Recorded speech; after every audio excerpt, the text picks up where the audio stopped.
welcome to BikersBitz, my first video with audio.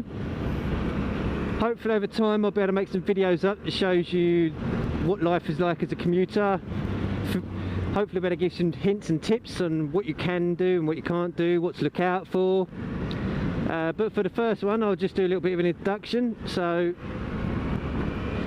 yeah, I've been doing this for 17 years, there or thereabouts, and a couple of offs in the early days, thankfully none recently. You never know, that could always change. Sod's law will be on the way home tonight. But yeah, I do a lot of commuting.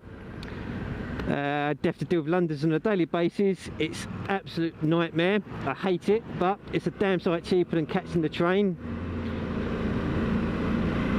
and using public transport, which I cannot stand. So I ride a bike. I don't ride a bike just for this. Actually, I've been riding bikes for a long time, so this is just the best and cheapest and, well, really sometimes the most fun way to get into London. Just sometimes. So yeah, I'm going to make some videos over time showing what you can and can't do, and hopefully, you know, maybe get a few more followers. Might find some incidents along the way. You never know. Life of a commuter. So riding as a commuter, it's totally different from riding out on a weekend, having a bit of a weekend blast. It's a completely different style of riding. I would never ride the way I do in London when I'm out at the weekend having a ride or with the wife on the back or anything, but up here it's it really is dog eat dog. You have to look out for everything, and I do mean everything, most of which I'll cover over a succession of videos, as I say. I don't want to bore you all too much now. I'm going to make this first one a bit short. But yeah, life is very different when you're commuting. You're not out there just for a bit of fun. You're out there basically trying to stay alive. Some people might think that my riding style might be a bit too aggressive, that I put myself in situations, etc. But if you stop for everything like you would do when you're out in the countryside, you would never get to work. So sometimes you have to be a bit ruthless. Squeeze myself in here. So what can we talk about to start with? Firstly, summer's coming! I'm so happy. It's just been daylight when you leave work. It makes such a difference just to everything about your commute. It's riding in the dark, you know, dark is fine, no, it's just dark. But when you combine dark, wet and salt covered roads, which are damn slippery, it's just not fun. Once your visors have got dirt and grit all over them, you can't see rear lights. All the lights become stars in your eyes. Because I've got the camera mounted on the front of my bike, just behind the front window shield, you might get a glimpse of that at some point in the future when it's covered in dirt and grit and everything. Just exactly what it's like sitting behind the visor. Now you've got that day in, day out, day in, day out. Add in the fact you've got thousands of cars that you're passing as well. So it's not fun. So the fact that it's now daylight, when I leave work at least, I'm so happy. It just makes such a difference. And roll on summer, because summer brings track days, and track days brings racing, and racing brings fun. And that's where you really have fun on a motorbike.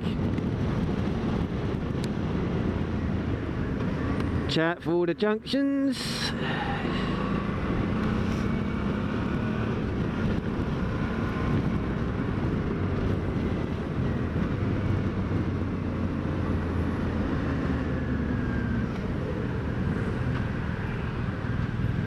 Ah, damn buses.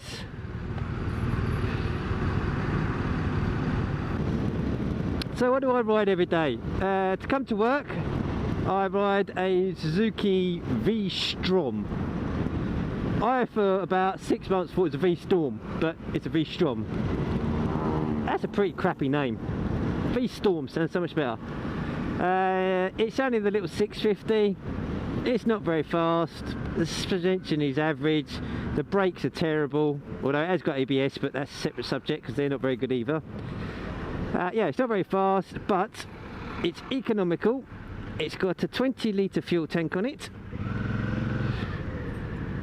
so it's good for the London commute because I can do 250 miles to a tank, and at the moment I'm getting an average of about 60 miles per gallon, so it's good for work. 7,500 mile service intervals. Yeah, it's a work tool. It's alright what it does, but it's not the greatest bike in the world by far. Budget everything, but it is a fairly budget bike. No point me going out spending a fortune on a nice big fancy bike when something cheap will do the job just as well. This guy riding down the middle, no lights, we're doing. See, silly little things like that you got to deal with and you got to look out for. Nobblers on push bikes. Nah, I ain't going for that gap. Oh man, they beat me. Oh, rain's coming.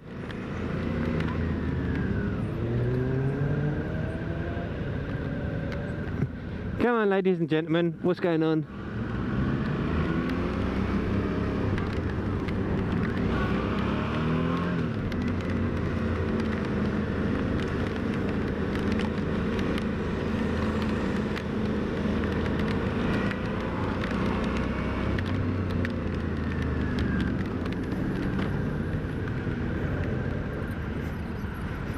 The other thing about this bike is it's quite wide. Not the greatest thing when you're trying to filter through this much traffic, but again, needs must, cheapness, big fuel tank, happy days. See, I could do what the chap in front of me's done. He's gone out and spend, what, 10 grand on a BMW. Not my cup of tea. Say thank you to the cabbie. No chance.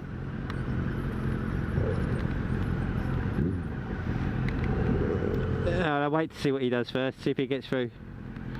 Is he going to get through? Is he going to get through? Nah. Squeezing him, mister.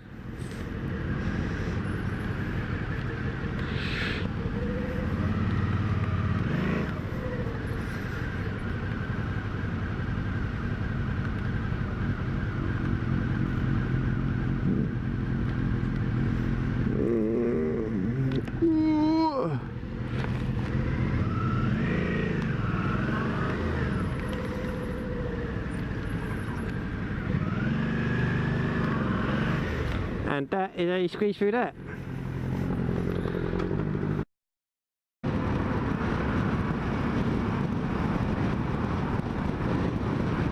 Oh look, there's another chap in front of me who also uses hazards. So that's another one I can talk about in the first video. Lighting. So I use hazards during the winter and main beam during the summer. So look how bright those lights are. Say thank you to him. Cheers, man.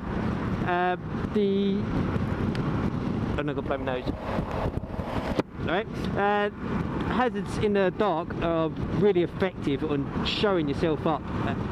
Mainly just because in people's mirrors they see this nice little orange flashing light, which I'm just about to turn off now. Yeah, I find the hazards for the best for the winter. People use all sorts of high-vis vests and everything like that, which is great if you're being looked at from behind. No one can see the high-vis vests when you're in their mirrors. You've got a headlight, no one can see it. Have you ever thought about when you drive towards someone in a car, you can't see the driver, you just see the headlights. It's the same when you look in your mirrors against a high-vis vest. So I don't see high-vis vests as being any good, to be honest. But, you know, if it makes you feel visible and makes you feel safer, each to their own, that's fair enough, but I don't use one. So yeah, I use the hazards in the winter, but in the summer I use my main beam, my high beam. Again, same reason as the hazards, but I think in the summer they show you up a lot better, and that's what commuting's about. It's about being visible and being aware. Visible to everyone else and aware for yourself. Got there? Yeah, because in the winter, high beam, it's a nightmare. The car drivers can't see anything, and at the end of the day, if you're going down the same road every day, you're going to end up pissing someone off. So why piss them off? Just use your hazards during the winter, in the dark. Everyone's happy, you're more visible, you don't blind the other car drivers. Brilliant.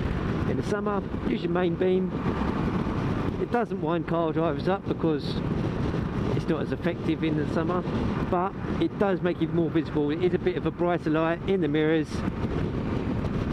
People are less inclined, not inclined, but less inclined to just cut across the front of you without looking. So there's my tip 1 for my first video. Hazards, main beam. Making yourself visible to everyone else and making sure that you can see everything that's going on. Mr. PC Plod.